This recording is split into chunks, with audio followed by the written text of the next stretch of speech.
Sir তুমি এটা একদম ঠিক করলে না। আজকে আমার ওয়াইফের জন্মদিন, অফিসের সব স্টাফ এসেছে, শুধু তুমি আসলে না।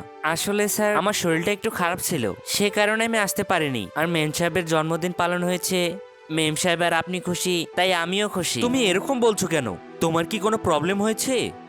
আর তোমাকে দেখেও তো ঠিকঠাক মনে হচ্ছে না। স্যার এই গিফটটা আমি মেম সাহেবের জন্য কিনেছিলাম, আর উনি অনেক খুশি হয়েও নিয়েছিলেন।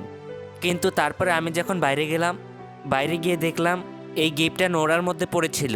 আচ্ছা ঠিক আছে, তুমি এই গিফটটা আমায় দাও, আর এই কেকটা তুমি ধরো, আর এই যে আমার ঘড়িটা, এই ঘড়িটা তুমি পরে নাও। কিন্তু স্যার আমি আপনার ঘড়ি কেন পরবো? তুমি তোমার দাদা হিসেবে দেখো তো। আমি তোমায় বলছি, এই নিয়ে ওটা ধরো আর পরো।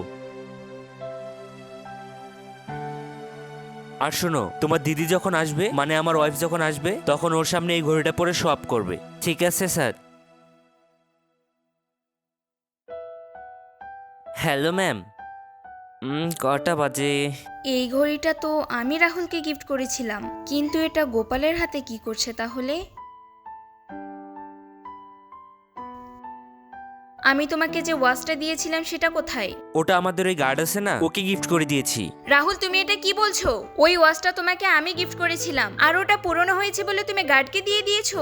ওটার মধ্যে একটা ইমোশন ছিল। তুমি জানো রাহুল, আমি কত কষ্ট করে করে টাকা জমিয়ে ওটা কিনেছিলাম। আচ্ছা, তাহলে এই গিফটটা রাস্তার নোংরার মধ্যে ফেলে দিয়েছিলে কেন? জানো ও কত কষ্ট করে একটু একটু করে টাকা জমিয়ে তোমার জন্য গিফটটা নিয়ে এসেছে, আর তুমি তুমি গিফটটা রাস্তায় ফেলে দিলে। রাহুল, আমাকে ক্ষমা করে দাও। আমি সত্যিই খুব অহংকারী হয়ে গেছিলাম, আর আমি ওই সিকিউরিটির কাছে ক্ষমা চেয়ে নিব। তুমিও প্লিজ আমায় ক্ষমা করে দাও। আচ্ছা ঠিক আছে, তুমি এখন যাও। আমার গিফটটা দাও।